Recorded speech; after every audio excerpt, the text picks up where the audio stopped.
మన ప్రభు అయిన యేసుక్రీస్తు నామమున కూడిన బిడ్డలందరికీ వందనాలు తెలియజేసుకుంటూ ఉంటున్నాను.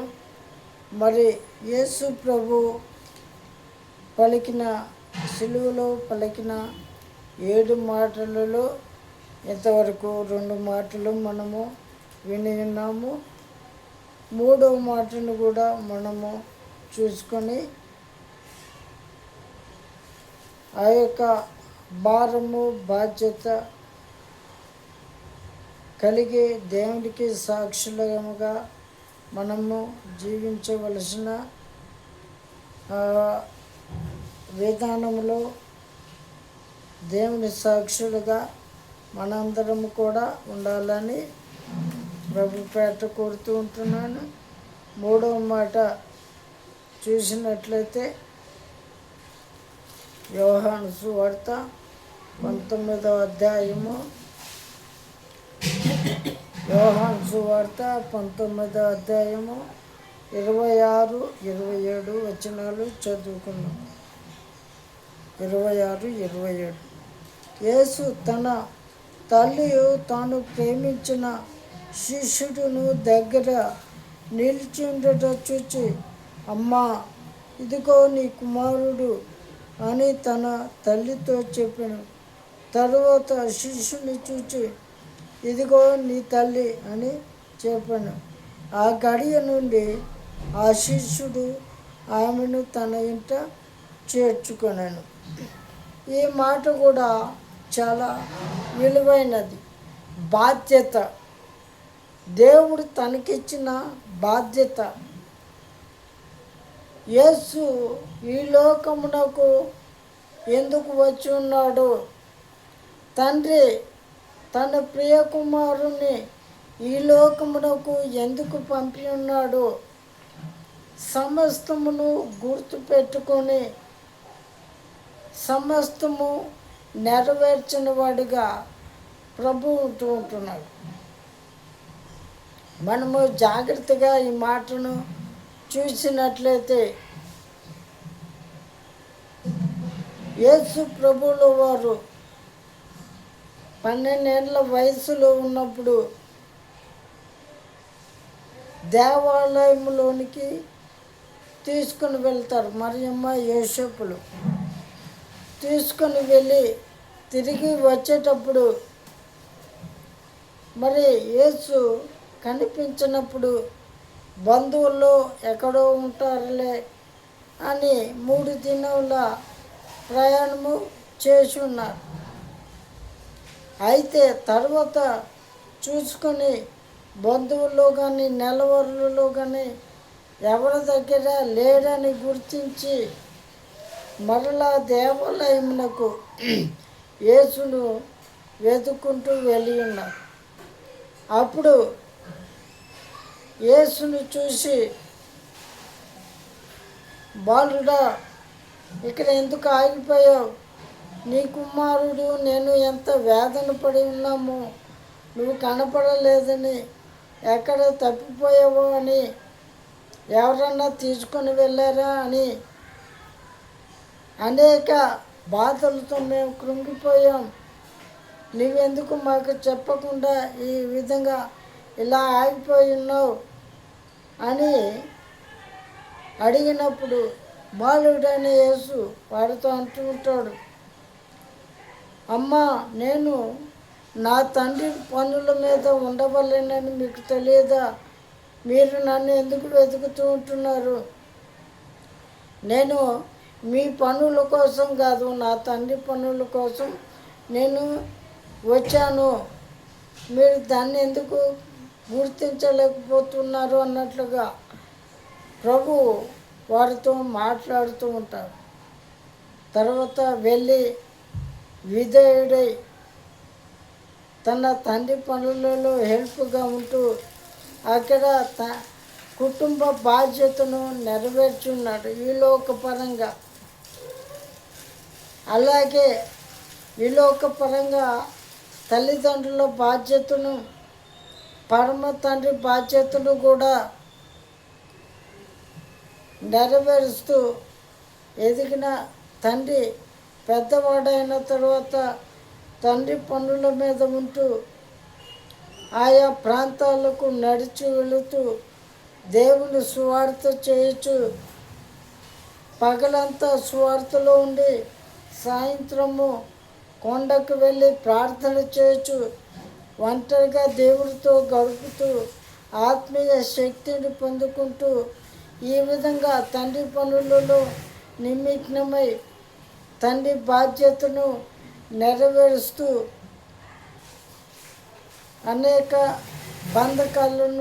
బంధకాల్లో ఉంటున్న వారి బంధకాల నుండి విడుదలను విమోచన కలిగించిన విధానాన్ని మనము చూస్తూ ఉంటున్నాం. ఎందుకంటే నిర్గమకాండము 20వ అధ్యాయము 12వ వచనంలో మనము చూస్తూ ఉంటాం.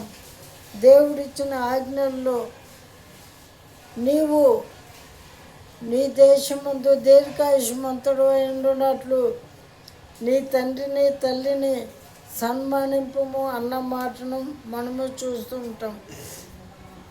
ఆ మాటను దేవుడు మర్చిపోక ఇప్పుడు మానవ శరీరంలో ఉన్నాడు కాబట్టి ఆజ్ఞ నేను కూడా పాటించవలసిన బాధ్యత ఉందని గుర్తెరిగి తల్లిదండ్రులకు విధేయతను చూపించిన ఆ యొక్క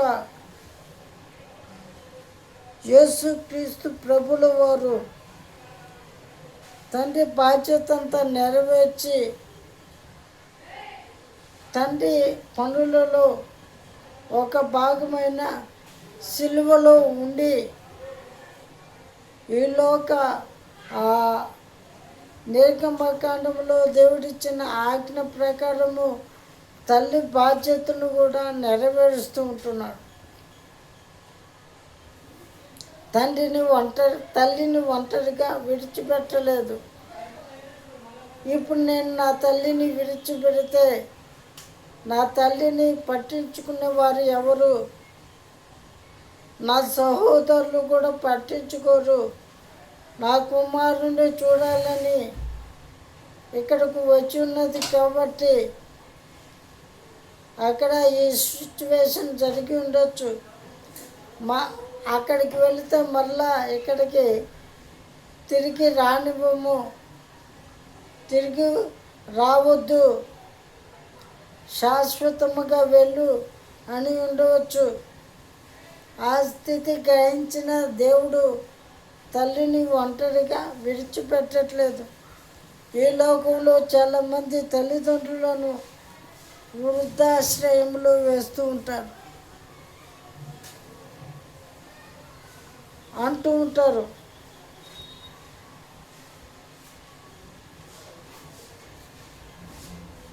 ఇంట్లో ఎన్ని గొడవలు అవుతున్నాయో చూస్తున్నావు కదమ్మా. నీకు అవసరమైన ప్రతి ఒక్కటి పంపిస్తూ ఉంటాను, నువ్వు ఆ వృద్ధాశ్రయంలో ఉండు. నేను ప్రతి నెల వచ్చి నేను చూస్తూ ఉంటాము అనేవారు కూడా ఉన్నారు. ఈ యొక్క మాటను మనము చూసినట్లయితే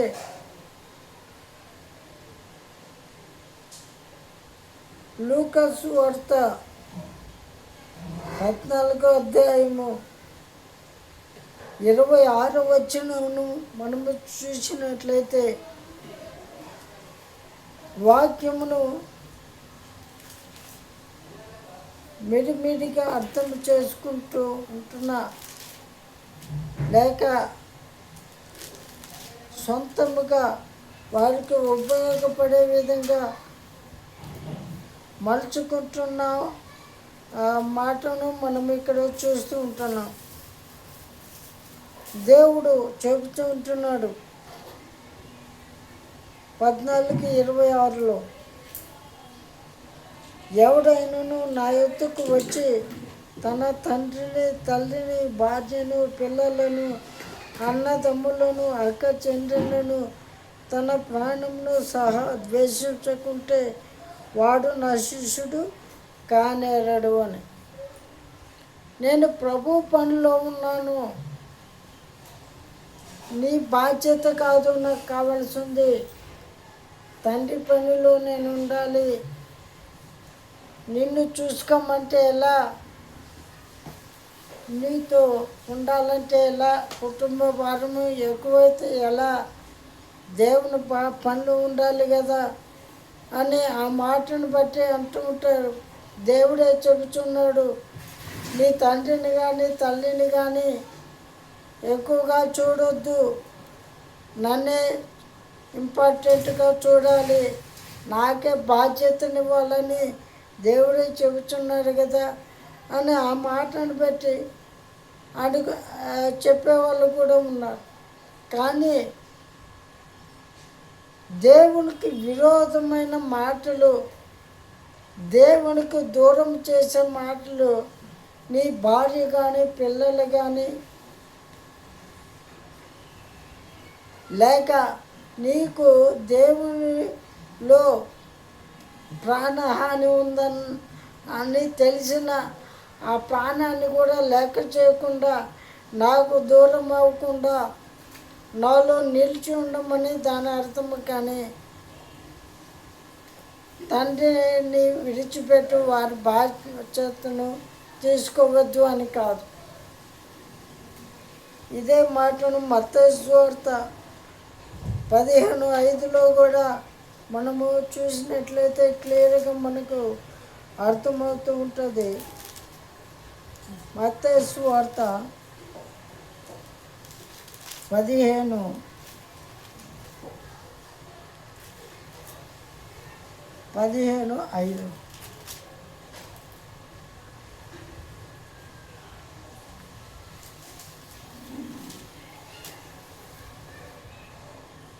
మొదటి నుంచి చదువుకున్నాం, అర్థమవుతుంది. ఆ సమయంలో యెరూషలేము నుండి శాస్త్రులను పరిసయ్యులను యేసు వద్దకు వచ్చి, ఈ శిష్యులు చేతులు కడుక్కొనకుండా భోజనం చేయుచున్నారే, వారెందు నిమిత్తం పెద్దల పరంపరాచారమును అతిక్రమించుదురని అడిగిరి. అందుకు ఆయన, మీరును మీ పరంపరాచారము నిమిత్తమే దేవుని ఆజ్ఞను ఎందుకు అతిక్రమించున్నారు? తల్లిదండ్రులను గణపరచమనియు తండ్రినైనను తల్లినైనను దూషించేవాడు తప్పక మరణము పొందవలనని దేవుడు సెలవిచ్చెను. మీరైతే ఒకడు తన తండ్రినైనను తల్లినైనను చూచి, నా వలన నీకైతే ప్రయోజనమగును, అది దేవార్పితమని చెప్పిన ఎడల అతడు తన తండ్రినైనను తల్లినైనను గణపరచనవసరం లేదని చెప్పుచున్నాడు. ఈ మాటను చూసినట్లయితే మనుషుల ఆచారాలు పాటించేవారు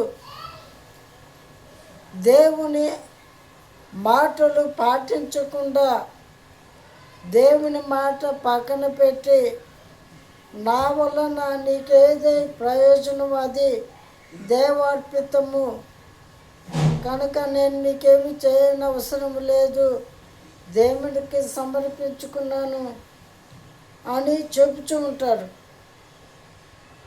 అయితే అది నిజమైనది కాదు, అది సరైనది కాదు. దేవుని మాటను మీరు ధిక్కరిస్తూ ఉంటున్నారు. ఖచ్చితంగా దేవుని మాటను మీరు పాటించాలి. మీ తల్లిదండ్రులను సన్మానించాలి, వారిని మీరు పోషించాలి, వారి ఎడల మీరు జాలి కలిగి ఉండాలి. వారు మిమ్మల్ని బాధ్యత కలిగి చూసుకున్నట్లు ఇప్పుడు మీరు కూడా వారిని బాధ్యత కలిగి చూసుకోవాలి. కానీ ఇక్కడ మా వలన మీకు ప్రయోజనము మీరు అయితే చెబుతున్నారు, మా వలన మీకేది ప్రయోజనమో అది దేవార్పితము అంటున్నారు. అంటే మనకు చిన్నప్పుడు ఆటలాడుకుంటూ ఉంటాం. ఆటలాడేవారు ఏదైనా ఆటలో ఓడిపోతే ఫస్ట్ ఆట దేవుడికి అని చెబుతూ ఉంటారు. అంటే దేవుడికి అర్పించాను కాబట్టి నేను ఇంకొక ఆట ఆడవచ్చు అని. అదే మాట వీరు శాస్త్రులు పరిచయులు సద్దుకాయలు చెబుతూ ఉంటున్నారు. పరిచయులు సద్దుకాయలు, మా వలన నీకేది ప్రయోజనము, అది దేవార్పితము, దేవుని కల్పించాము కాబట్టి మేము నీకేమి చేయనవసరం లేదని వారు చెబుతూ ఉంటున్నారు. దేవుని మాట పక్కన పెట్టేశారు. అలాగే చెబుతూ ఉంటున్నారు. అదే నిజమైతే దేవుడు తాను ఉంటున్న పరిస్థితులను బట్టి తప్పించుకోవచ్చు. అమ్మ, నా తండ్రి పనుల మీద నేను ఉండాలని చెప్పాను కదా, నా తండ్రి పని నెరవేర్చాను, ఆ పని మీదనే ఈ సిలువలో ఉండవలసిన ఆ పరిస్థితిలో ఉన్నాను. కాబట్టి ఈ పరిస్థితిలో నేను నీకేమి చేయలేను. నా పరిస్థితి చూస్తున్నావు కదా, నేను కొద్ది క్షణాలు లేదా కొంతసేపట్లో చనిపోతూ ఉంటున్నాను. కాబట్టి నీ బాధ్యతను తీసుకోలేకపోతూ ఉంటున్నాను అని తప్పించుకోవచ్చు. కానీ దేవుని ఇచ్చిన ఆజ్ఞలు మనిషి రూపుగా ఉంటున్న నేను కూడా పాటించాలి కదా అని తల్లి బాధ్యతను తాను నమ్మిన తనకు నమ్మకస్తుడైన శిష్యుడికి అప్పగిస్తూ ఉంటున్నాడు. ఇక నుండి ఈమె నీ తల్లిని ఏ విధంగా చూసుకుంటున్నావు, ఇప్పటి నుండి ఈమె నీ తల్లి కాబట్టి ఈమెను ఆ విధంగా చూసుకో అని చెప్తున్న విధానాన్ని మనం చూస్తూ ఉంటున్నాం. మనం చూసినట్లయితే మనకు దేవుడు ప్రతి ఒక్కరిని కూడా ఏదో ఒక ఉద్దేశంతోనే ఈ లోకమునకు పంపి ఉన్నాడు. దేవుడు ఎందు నిమిత్తం పంపించాడో తెలుసుకొని దాన్ని చేయగలుగుతుంటున్నామా. న్యాయాధిపతులు చూస్తూ ఉంటాం. సంసోను ఫిలిస్తీన్ల నుండి తన బిడ్డలను విడిపించడానికి బలవంతుడిగా లోకమునకు పంపితే ఆ బలమును వ్యర్థముగా స్వార్థముగా ఉపయోగించుకొని దుర్వినియోగం చేసుకున్నాడు. ఎప్పుడైతే తన ప్రణాళికను తెలుసుకున్నాడో పశ్చాత్తాపుడై, ప్రభువా నన్ను క్షమించు, ఈ ఒక్కసారికి నన్ను బలపరచు, నీ పని నెరవేర్చి నేను నీ యొద్దకు వస్తాను అని చెప్పి పశ్చాత్తాపడి దేవుని ద్వారా క్షమాపణ పొందుకొని బలము పొందుకొని తన పని నెరవేర్చి తిరిగి తండ్రి యొద్దకు చేరున్నాడు. సంసోన్ పరమ తండ్రి దగ్గర. ఏదైనా ముందు మనం కూడా మన స్వార్థం నిమిత్తము దేవుడు మనకి ఇచ్చిన ఆయుష్ను ఉపయోగించుకొని ఉండొచ్చు. ఇప్పుడు దేవుడు తన బాధ్యతను తెలుసుకొని పశ్చాత్తాపడమని తెలియజేసి ఉన్నాడు. సంసోన్ ఏ విధంగా అయితే తన బాధ్యతను తెలుసుకొని పశ్చాత్తాపడి నెరవేర్చి పరమ తండ్రి యొద్దకు చేరి ఉన్నాడు. మనము కూడా ఇక ఇంతవరకు బ్రతికిన బ్రతుకును వదిలేసి, ప్రభువా క్షమించు, ఇక నేను నీ కొరకు నీవు నన్ను ఈ లోకమునకు పంపిన బాధ్యతను నెరవేర్చుట కొరకు నన్ను ఉపయోగించుకో, నన్ను నీకు సమర్పించుకుంటున్నానని సంపూర్ణముగా దేవునికి మనలను మనము సమర్పించుకొని దేవుని బాధ్యతను నెరవేర్చే బిడ్డలముగా ఉండాలని ప్రభు పేట కోరుకుంటూ ఈ యొక్క మాటను కూడా మన జీవితాల్లో దేవుడు నెరవేర్చును గాక. Amen, amen, amen.